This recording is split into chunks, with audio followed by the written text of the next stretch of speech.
우리가 읽은 1절에서 보면 하가랴의 아들 느헤미야의 말이라고 했습니다. 하가랴의 뜻은 여호와께서 막으심입니다. 느헤미야의 뜻은 여호와께서 위로하셨다입니다. 당시에는 느헤미야라는 이름이 많이 있었지만 구약성경 느헤미야의 저자는 하가랴의 아들 느헤미야뿐입니다. 아들이 훌륭한 사람이면 그 아버지의 이름이 저절로 훌륭하게 나타나는 법입니다. 우리는 예수님을 믿음으로 하나님의 자녀입니다. 안 믿는 사람들의 눈에 우리가 훌륭하게 비춰진다면 하나님의 이름이 저절로 높임을 받게 되는 것은 당연한 일입니다. 하나님은 우리의 아버지가 되시기 때문입니다. 구약성경 느헤미야의 저자인 느헤미야 앞에는 하가랴의 아들이라는 말이 있듯이 우리 이름 앞에 항상 따라다니는 말이 있습니다. 하나님의 아들 누구입니다. 하나님의 딸 누구입니다. 이것을 하나로 묶으면 하나님의 자녀 누구입니다. 우리의 정체성은 하나님의 자녀입니다. 느헤미야가 천국 갈 때까지 하가랴의 아들이라는 정체성을 가진 것처럼 이 땅에서 우리는 천국 갈 때까지 하나님의 자녀라는 정체성을 갖게 됩니다. 우리가 이 땅에서 아름답게 살면 사람들은 하나님을 아름다운 분으로 생각하게 됩니다. 느헤미야는 그 이름의 뜻처럼 하나님께서 느헤미야를 위로하셨습니다. 하나님의 위로를 경험한 느헤미야는 또한 다른 사람을 위로하게 됩니다. 우리가 다른 사람을 위로하려면 먼저 우리 스스로가 하나님의 위로를 경험해야 합니다.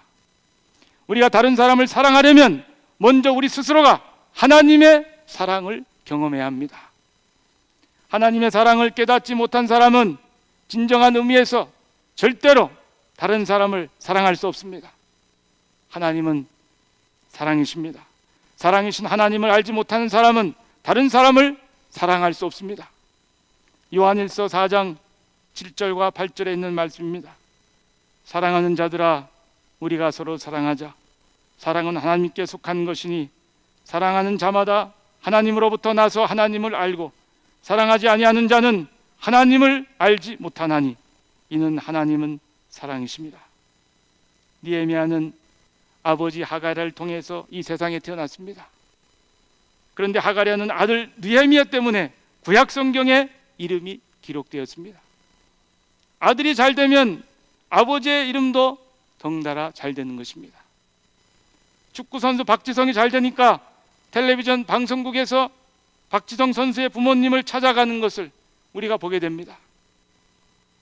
최근에 저도 제 아들 때문에 좋은 것을 누렸습니다. 누가 제 아들에게 손에 바르는 핸드크림을 선물했는데 제가 아들을 대신해서 핸드크림을 잘 사용하고 있습니다. 핸드크림을 발랐더니 제 손의 피부가 굉장히 부드러워졌습니다. 계속해서 1절의 말씀입니다. 아닥사스다 왕 제20년 기슬루월에 내가 수산궁에 있는데, 아닥사스다 왕 제20년 기슬루월은 주전 446년 12월경을 말합니다. 수산궁에서 수산이라는 곳은 바사 제국의 주요 성읍이었습니다. 우리나라에서 서울과 부산, 대전 등이 주요한 도시인 것처럼 수산은 바사 제국의 주요한 도시였습니다. 느헤미야가 수산궁에 있다는 것은 그가 왕궁의 관리였다는 사실을 알려주고 있습니다. 왕의 신하가 아닌 사람은 아무도 왕궁에 있을 수가 없기 때문입니다. 느헤미야는 형제 하나니로부터 유다와 예루살렘에 남아있는 사람들의 소식을 듣게 됩니다. 유다와 예루살렘에 남아있는 자들이 그곳에서 큰 환난을 당하고 능력을 받았다고 합니다. 여기서 말하는 큰 환난은 주전 446년경에 있었던 사마리아인들의 예루살렘 침략과 파괴를 말합니다. 사마리아인은 북왕국 이스라엘의 옛날 수도 사마리아에 살던 사람들을 말합니다. 이스라엘을 정복한 아수르의 혼혈 정책 때문에 사마리아에 있던 이스라엘 사람들은 그곳에 이전한 이방 사람들과 혼인을 했습니다. 그 결과 사마리아인들은 이스라엘 사람이라는 혈통의 순수성을 잃게 되었습니다. 예루살렘과 유다에 살던 유대인들은 혈통의 순수성을 잃어버린 사마리아인들을 멸시했습니다. 한마디로 말해서 유대인은 사마리아인을 사람 취급도 안 했습니다. 그러한 갈등과 분열이 폭발해서 서로 간에 전쟁을 하고 살인을 하는 사태가 벌어졌습니다. 많은 사람이 환난을 당하고 능욕을 당한 것보다 더 큰 문제는 예루살렘 성이 허물어진 것입니다. 예루살렘 성이 무너졌다는 것은 예루살렘이 무방비의 상태가 되었다는 뜻입니다. 예루살렘 성이 무너졌기 때문에 사나운 짐승과 악한 사람들이 아무 때나 예루살렘에 들어와서 그곳에 있는 사람들을 해칠 수 있었습니다. 우리가 지금 교회 예배당에서 예배를 드리고 있는데 오늘 금요 성령 집회가 끝나면 다들 집에 돌아갈 것입니다. 만약에 우리가 사는 집에 있는 벽이 갑자기 무너졌다면 우리의 마음이 얼마나 괴롭고 힘들까요? 벽이 허물어진 집에서 사는 사람들은 모든 사람들의 시선을 한 번에 받기 때문에 자신만의 개인적인 생활을 할 수가 없게 됩니다. 또한 집의 벽이 무너진다면 추위도 더위도 도둑의 침입도 아무것도 막을 수가 없이 무방비의 상태로 당할 수밖에 없습니다. 예루살렘 사람들은 이와 같이 힘든 상태에 있습니다. 예루살렘 성이 무너졌기 때문에 외부의 침입에 대해서 전혀 방비할 수 없는 안타까운 처지가 되었습니다. 느헤미야가 이 소식을 들었을 때 느헤미야는 자기 민족의 일을 자신의 일로 생각했습니다. 4절의 말씀입니다. 내가 이 말을 듣고 앉아서 울고 수일 동안 슬퍼하며 하늘의 하나님 앞에 금식하며 기도하여. 예레미야는 동족에 대한 소식을 듣고 슬퍼했습니다. 예레미야는 예루살렘에 대한 괴로운 말을 듣고 앉아서 울었습니다. 예레미야는 자신의 동족들이 환난을 당하고 있다는 소식을 듣고 하나님 앞에서 금식하며 기도했습니다. 우리는 언제 우리 나라를 위해서 울어보았습니까? 우리는 언제 이 땅의 신자들 때문에 울어보았습니까? 우리는 언제 이 땅의 성도들을 위해서 우리 나라를 위해서 금식하며 기도해 보았습니까? 우리가 무슨 영화를 보면서는 울기도 하고 텔레비전 드라마를 보고서 울기도 합니다. 우리나라가 다른 나라와 축구 시합을 해서 지게 되면 속상해서 울기도 했지만 우리나라의 어렵고 힘든 현실 때문에 우리가 울지는 않았던 것 같습니다. 우리가 우리 자신이 먹고 사는 문제 때문에 무슨 일에 성공하지 못한 것 때문에 울기는 했지만 믿음의 형제된 그리스도인들을 위해서는 많이 울어보지 못한 것 같습니다. 느헤미야는 동족을 위해서 울었지만 우리는 나라를 위해서 믿음의 형제 자매를 위해서 울지 못했습니다. 그 이유는 무엇입니까?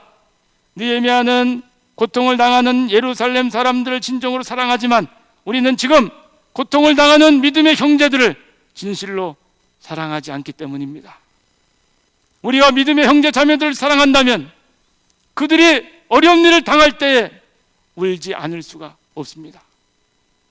우리가 울지 못하는 것은 믿음의 형제들을 예수님을 머리로 하는 한 몸으로 느끼지 못하기 때문입니다. 우리가 형제를 사랑한다면 형제의 고통이 나의 고통으로 느껴질 것입니다. 우리가 그 형제를 사랑한다면 그를 위해서 우리가 할 수 있는 일을 할 것입니다. 느헤미야는 자기 동족인 유대인들을 위해서 앉아서 울고 수일 동안 슬퍼하는 것으로만 끝낸 것이 아닙니다. 우리가 다른 사람의 괴로움에 대해서 안타까워하고 슬퍼하는 것만으로는 부족합니다. 그들을 돕기 위해서 내가 할 수 있는 일을 해야 합니다. 느헤미야는 동포들을 위해서 하나님 앞에서 금식하며 기도했습니다. 하나님이 아니고서는 이 문제를 해결할 수 없기 때문에 느헤미야는 간절히 기도한 것입니다. 우리가 무슨 일을 하든지 기도를 우선해야 합니다. 우리가 기도하면 하나님이 도와주십니다. 우리가 기도하지 않으면 하나님은 침묵하고 계실 것입니다. 우리가 교회 나와서 새벽에 기도하면 그날 우리가 할 일은 사실상 끝난 것과 마찬가지입니다.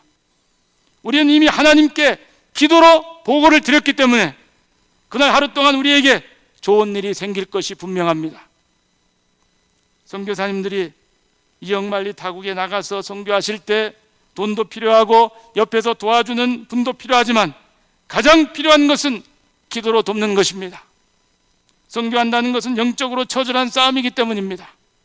성령님이 도와주지 않으면 선교지에서 발생하는 수많은 문제들과 사탄의 공격에 대해서 선교사님들이 어떻게 해볼 수가 없습니다. 한 영혼이 전화보다 귀하기 때문에 예수님을 안 믿는 어떤 사람을 예수님께로 인도하는 그 일은 기도 없이는, 하나님의 도움 없이는 불가능합니다. 우리가 지금 기도하고 있습니까? 기도를 중단하지 말고 계속해야 합니다. 필요하다면 우리가 금식하면서 기도해야 합니다. 어떤 분이 지금 기도하지 않고 있습니까? 지금 이 순간부터 기도를 시작하시기 바랍니다. 어떠한 대가와 희생을 치르더라도 우리는 예수님의 이름으로 기도해야 합니다. 우리가 이 땅에서 하나님의 자녀로 살아간다는 것은 마귀와 피할 수 없는 싸움을 해야 된다는 뜻입니다. 우리는 마귀와 매일같이 영적인 싸움을 하고 있습니다. 마귀들과 싸울지라 죄악 벗은 형제여, 담대하게 싸울지라 저기 악한 적병과 심판날과 멸망의 날 내가 섰는 눈앞에 곧 다가오리라. 마귀들과 싸울지라 죄악 벗은 형제여, 고함치는 무리들은 흉한 마귀 아닌가. 무섭고도 더러운 죄 모두 떨쳐버리고 주 예수 붙들라. 마귀들과 싸울지라 죄악 벗은 형제여, 구주 예수 그리스도 크신 팔을 벌리고 너를 도와주시려고 서서 기다리시니 너서 나오라. 우리에게 일어나는 모든 일의 배경에는 영적인 문제가 있습니다. 사람이 하는 모든 생각, 모든 말, 모든 행동 가운데서 영적인 것과 관련이 없는 것은 아무것도 없습니다. 동물에게는 하나님과 교통하는 영이 없기 때문에 동물들이 하는 행동에는 전혀 영적인 것이 없습니다. 그러나 사람은 하나님의 형상을 닮은 영적인 존재이기 때문에 사람이 하는 모든 일의 배후에는 영적인 문제가 있습니다. 가정의 일도, 교회 일도, 학교의 일도, 사업의 일도, 무슨 일도 영적인 문제가 아닌 것이 없습니다. 우리는 매일 매순간 사탄과의 영적인 전쟁을 해야 하기 때문에 이 전쟁에서 반드시 승리해야 하고 항상 승리해야 합니다.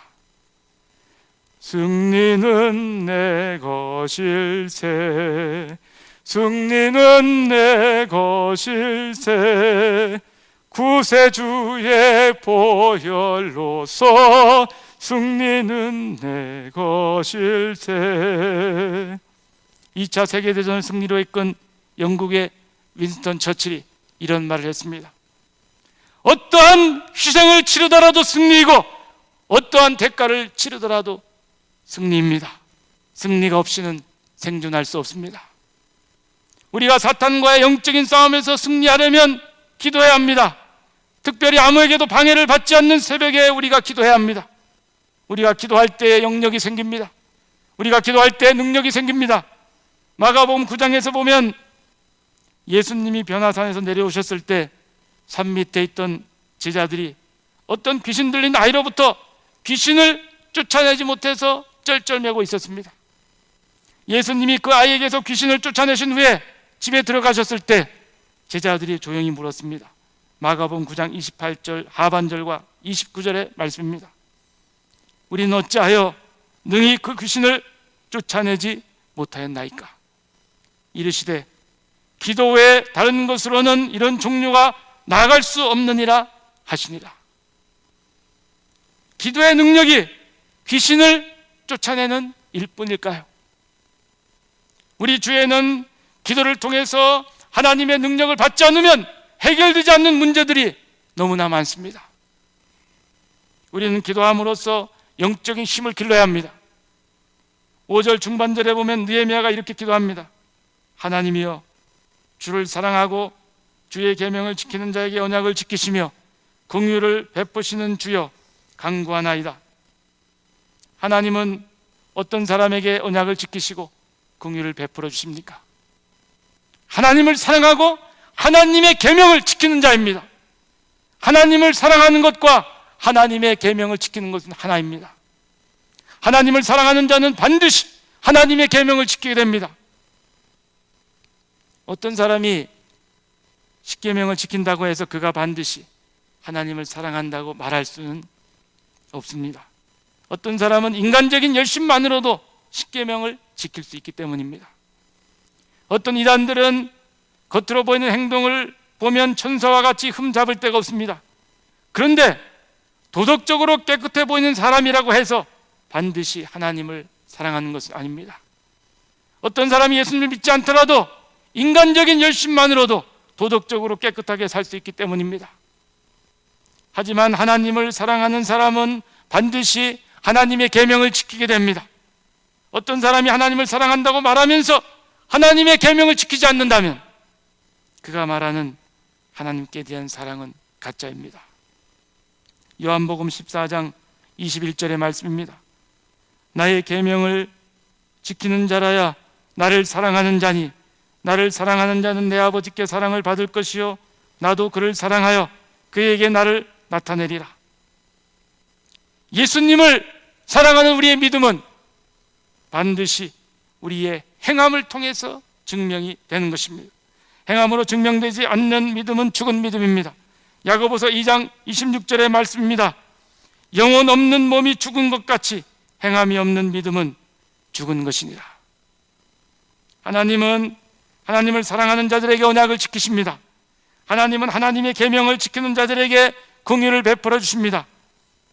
인간이 가진 어떠한 사랑도 감히 하나님의 사랑과는 비교가 되지 않습니다.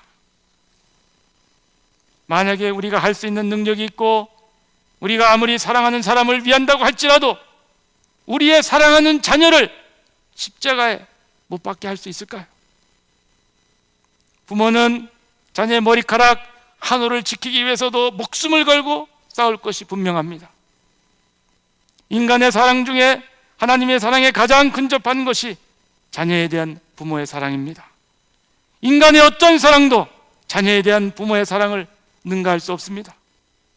부모가 자녀를 야단치고 때로는 매로 때릴지라도 자녀에 대한 부모의 책망 속에는 기본적으로 사랑하는 마음이 바닥에 깔려 있는 것입니다. 그러므로 부모의 매를 맞고 몸이 상하는 자녀는 거의 없습니다. 이스라엘에 대한 하나님의 징계도 이와 같은 것입니다. 이스라엘에 대한 징계 속에는 그들을 향한 하나님의 사랑과 긍휼이 깔려 있습니다. 이스라엘에 대한 하나님의 징계는 이스라엘을 전멸시키는 징계가 아닙니다. 그 징계를 통해서 비록 적은 숫자라고 할지라도 하나님께로 돌아오기를 기다리시는 것입니다. 한 사람 아브라함을 통해서 하나님의 택한 백성 이스라엘을 세우신 하나님께서 적은 숫자의 이스라엘 백성을 통해서 위대한 일을 이루지 못하실까요? 하나님의 손에 붙들린 한 사람은 하나님을 모르는 1000명의 사람보다 강한 것입니다.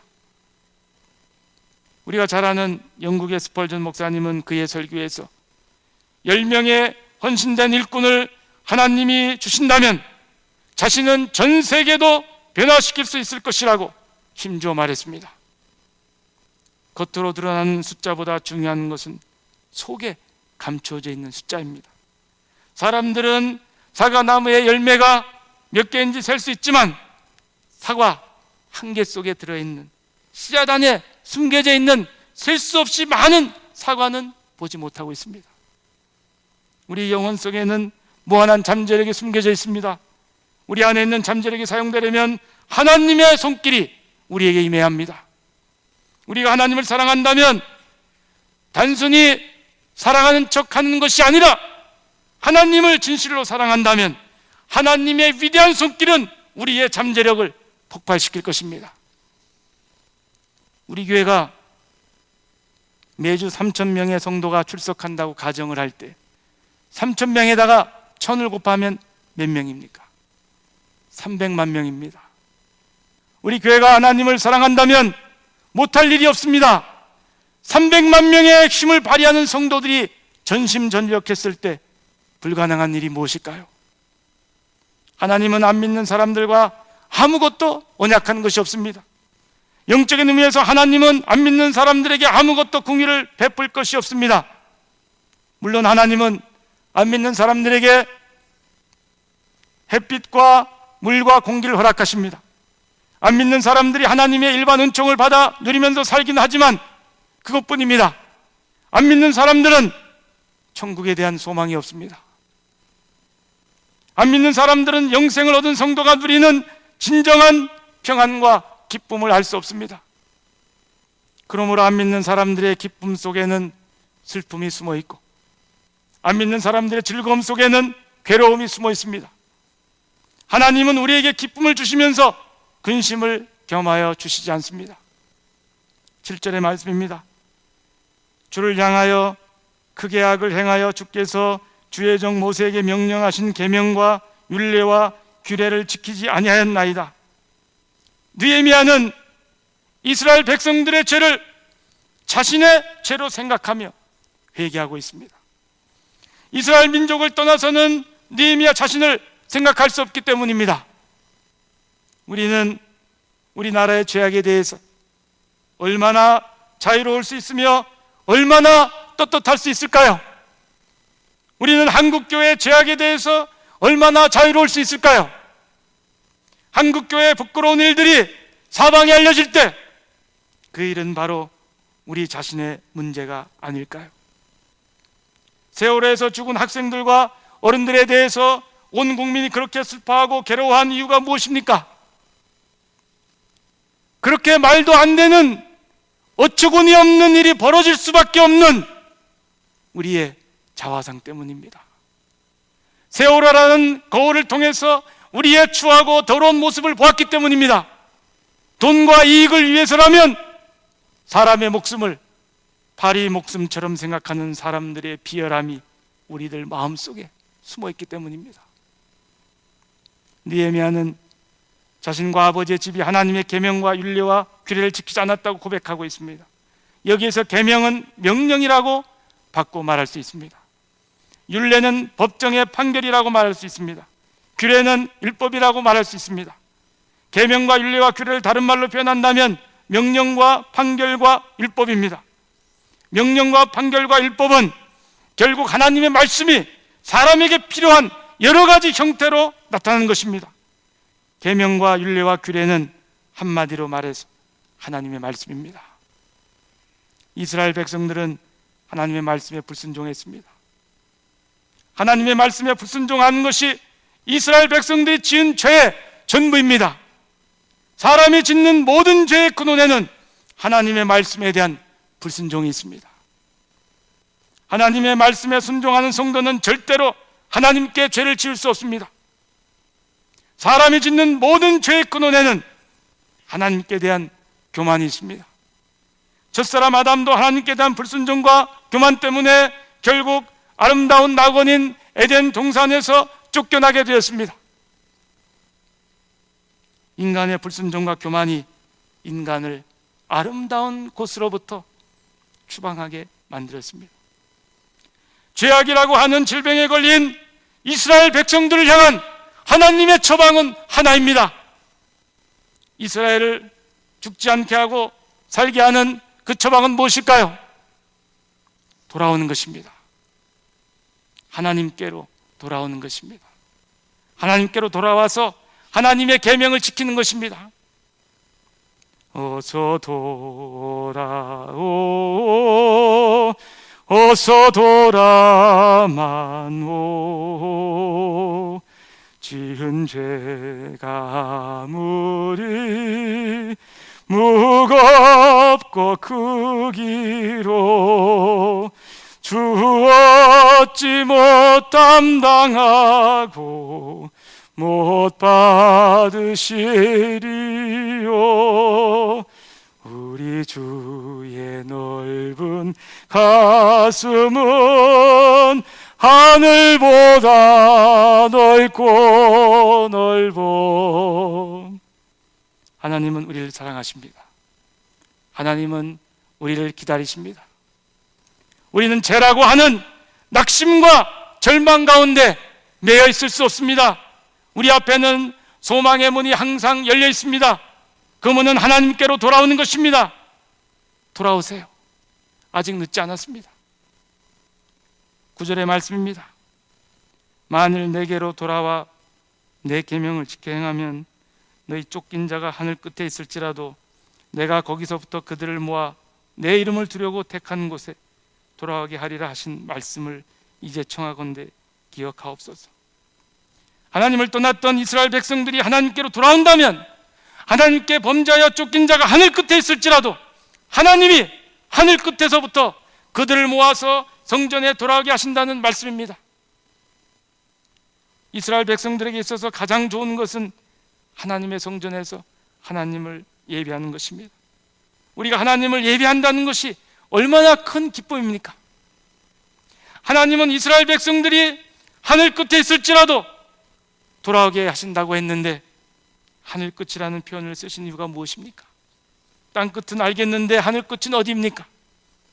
이스라엘 백성들이 높은 산 꼭대기에 있을지라도, 아프리카 정글에 있을지라도 그곳은 땅 끝은 될 수 있어도 하늘 끝은 될 수 없습니다. 하늘 끝이라는 표현은 땅 끝보다 훨씬 멀리 있다는 느낌을 받게 됩니다. 느헤미야가 활동했던 주전 446년경에는 하늘 끝이라는 말을 이해하기 힘들겠지만, 지금은 우리가 하늘 끝이라는 표현을 보다 잘 이해할 수 있습니다. 우리가 아는 대로 인공위성이 대기권을 벗어나서 지구 둘레를 돌고 있습니다. 미국과 러시아, EU는 지구 주변을 도는 위치에 우주 정거장을 만들어 놓았습니다. 우주 비행사들이 우주 정거장에서 몇 달씩 생활을 하다가 지구로 돌아오곤 합니다. 사람은 이미 달에 착륙하여 사람의 발로 달을 밟아보기까지 했습니다. 사람이 타고 있지 않은 우주선이 이미 토성을 탐사해서 사진을 보내오기도 했습니다. 그러므로 하늘 끝이란 지구의 대기권을 벗어난 우주의 어느 장소를 의미한다고 볼 수 있습니다. 영적인 이스라엘 백성들인 우리가 우주 공간에 있는 어느 곳에 있다고 할지라도, 하나님은 그곳에서도, 우주 공간에서도 우리를 하나님의 품으로 돌아오게 하실 수 있다는 말씀입니다. 말씀으로 우주를 창조하신 하나님에게는 불가능한 일이 없습니다. 우리가 지금 어떠한 자리에 있든지, 우리 영혼이 너무나 더럽고 추하게 되었다고 할지라도 하나님께로 돌아오기만 한다면 우리는 죽지 않고 살 수 있습니다. 느헤미야는 하나님께서 이스라엘 백성들에게 하신 말씀을 기억하시고 느헤미야의 기도를 들어주실 것을 고대하고 있습니다. 성도가 하나님의 말씀을 의지해서 기도하고 하나님의 말씀을 붙들고 기도한다면 그 기도는 100% 응답받게 됩니다. 나는 주의 말씀대로 기도하겠습니다. 주께서는 언약하신 말씀을 기억하옵소서. 이런 의미입니다. 하나님은 약속하신 것을 반드시 지키시는 분이기 때문에 우리가 하나님의 말씀, 하나님의 언약을 붙들고 기도하면 하나님의 응답이 우리에게 신속하게 임할 것입니다. 하나님은 하나님의 말씀을 기억하십니다. 우리가 하나님의 말씀을 의지해서 기도한다면 하나님은 우리에게 풍성한 응답을 허락하실 것입니다. 우리가 하나님께 주의 말씀을 기억하옵소서, 주의 언약을 기억하옵소서라고 말씀드리면서 기도해야 합니다. 주의 말씀을 기억하옵소서. 하나님의 말씀에 순종함으로 하나님을 더욱 사랑하는 우리 모두가 되기를 간절히 소망합니다.